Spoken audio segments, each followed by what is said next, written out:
Universitas Bina Sarana Informatika. Pada video kali ini saya akan membahas tentang sektor industri, yaitu untuk memenuhi tugas mata kuliah perekonomian Indonesia.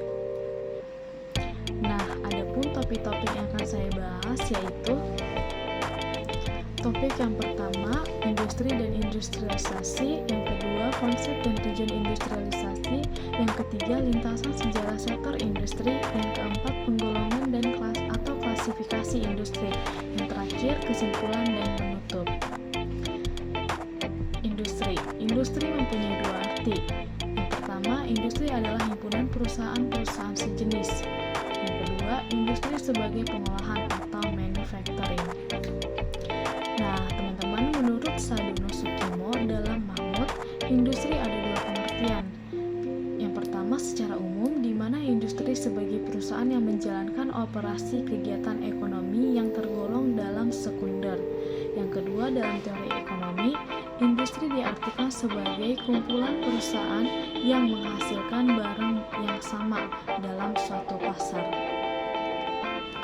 Nah, industri juga dibagi menjadi tiga, yaitu industri primer, sekunder, dan juga tersier. Industrialisasi adalah sistem produksi yang muncul dari perkembangan yang mantap, penelitian, dan penggunaan pengetahuan ilmiah. Ada 4 argumentasi industrialisasi. Yang pertama itu adalah argumentasi keunggulan komparatif, yang kedua teori keterkaitan industrial, yang ketiga argumentasi kesempatan kerja, yang keempat argumentasi loncatan teknologi. Dan masing-masing argumentasi ini tuh ada kelebihan dan ataupun keunggulan dan kekurangannya, teman-teman. Nah, untuk argumentasi yang pertama, yaitu argumentasi keunggulan komparatif ini memiliki keunggulan, industri akan unggul, sumber daya ekonomi akan teralokasikan dengan baik.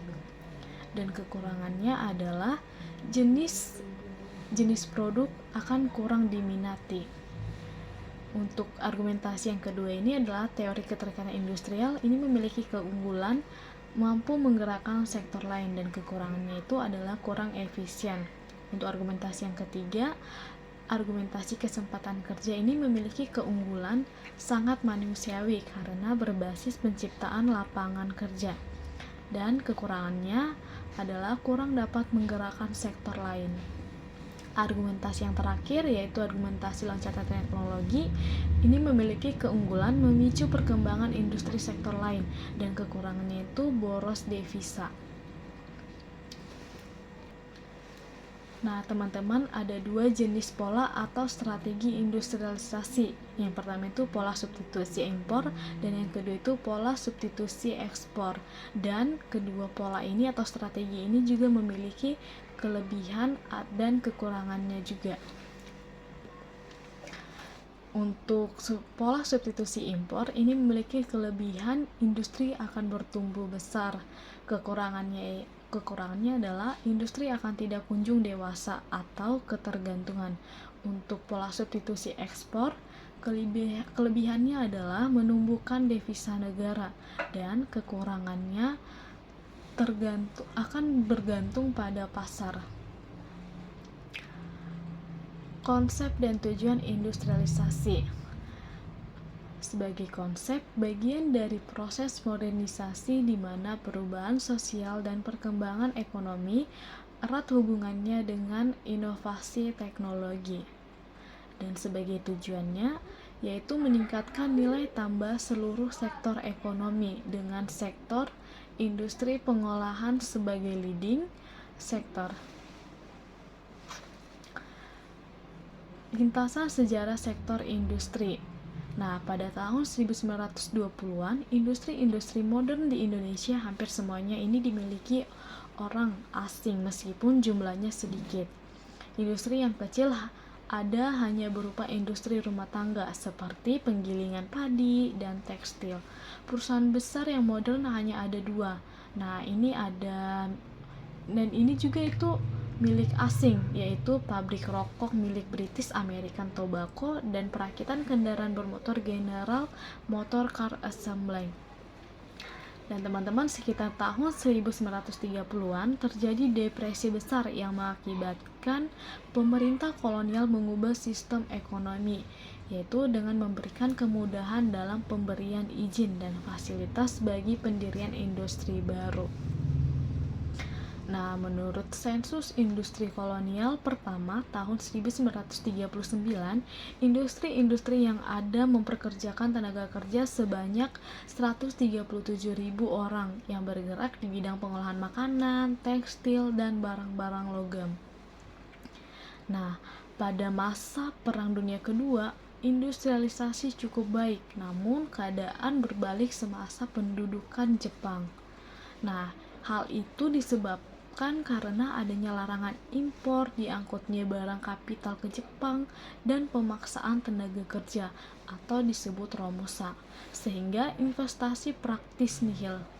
Nah, teman-teman, 15 tahun kemudian setelah merdeka, Indonesia menjadi pengimpor besar barang kapital dan teknologi, serta mulai memprioritaskan pengembangan sektor industri dan menawarkan investasi asing. Dan pada tahun 1951, pemerintah ini meluncurkan kebijaksanaan RUP atau Rencana Urgensi Perekonomian. Nah, programnya yaitu menumbuhkan dan mendorong industri kecil bagi pribumi sembari memperlakukan pembatasan industri besar yang dimiliki orang Eropa dan Cina. Nah, sesudah tahun 1957, sektor industri mengalami stagnasi dan perekonomian mengalami masa teduh.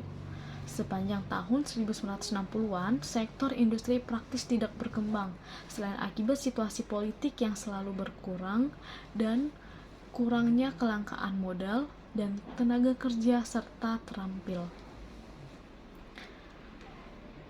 Nah, di sini pemberlakuan undang-undang baru dalam bidang penanaman modal, yakni tahun 1967 untuk PMA dan PMDN, tahun 1968 mampu membangkitkan kembali gairah sektor industri.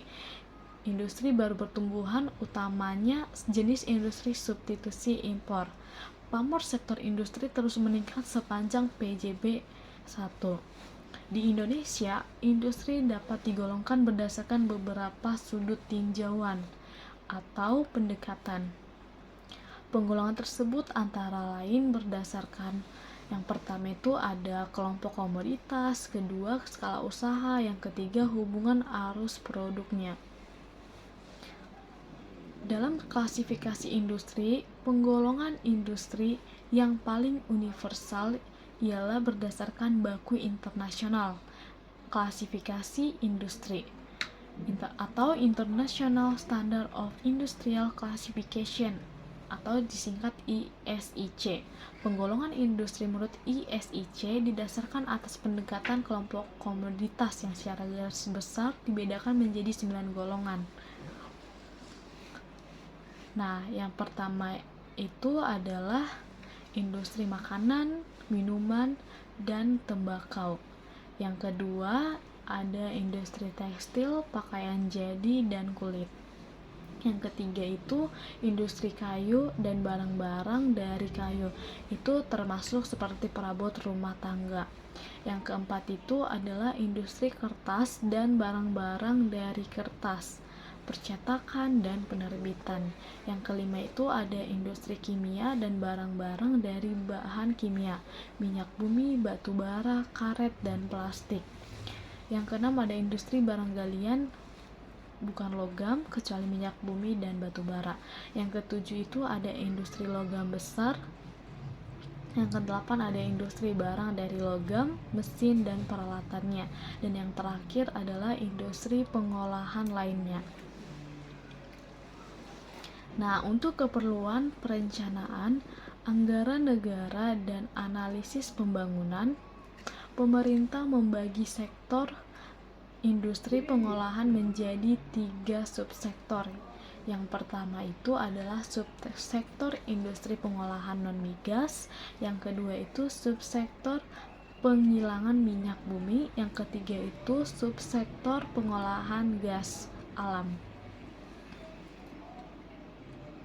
Nah, untuk keperluan pengembangan sektor industri, penggolongan industri berdasarkan arus produknya menjadi satu, industri hulu yang terdiri dari industri kimia dasar dan industri mesin, logam dasar dan elektronika. Yang kedua itu industri hilir yang terdiri dari aneka industri dan industri kecil.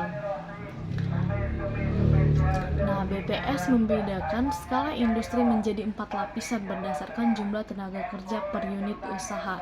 Yang pertama itu industri besar berpekerja 100 orang atau lebih.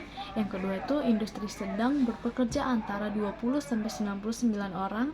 Yang ketiga industri kecil berpekerja antara 5 sampai 19 orang. Yang keempat, industri atau kerajinan rumah tangga berpekerja kurang dari 5 orang atau 1 sampai 4 saja. Nah, Bank Indonesia untuk keperluan kalangan perbankan menetapkan batasan industri. Dasar kriterianya adalah besar kecilnya kekayaan yang dimiliki. Yang pertama itu perusahaan besar. Nah, ini memiliki akses aset lebih dari 600 juta, tidak termasuk nilai tanah dan bangunan. Yang kedua itu perusahaan kecil memiliki aset kurang dari 600 juta, tidak termasuk nilai tanah dan bangunan juga. Nah, di sini ada kesimpulan, yaitu industri merupakan salah satu faktor penting dalam pembangunan ekonomi dan kemajuan suatu negara. Proses industrialisasi adalah suatu proses perubahan sosial ekonomi yang merubah sistem pencaharian masyarakat agraris menjadi masyarakat industri. Dan dalam pengembangan kegiatan industri memerlukan strategi yang tepat. Strategi ini dapat dilihat dari faktor-faktor yang berada di dalam maupun di luar industri tersebut. Baiklah, sekian dari presentasi saya tentang sektor industri. Untuk kurang lebihnya saya mohon maaf. Terima kasih.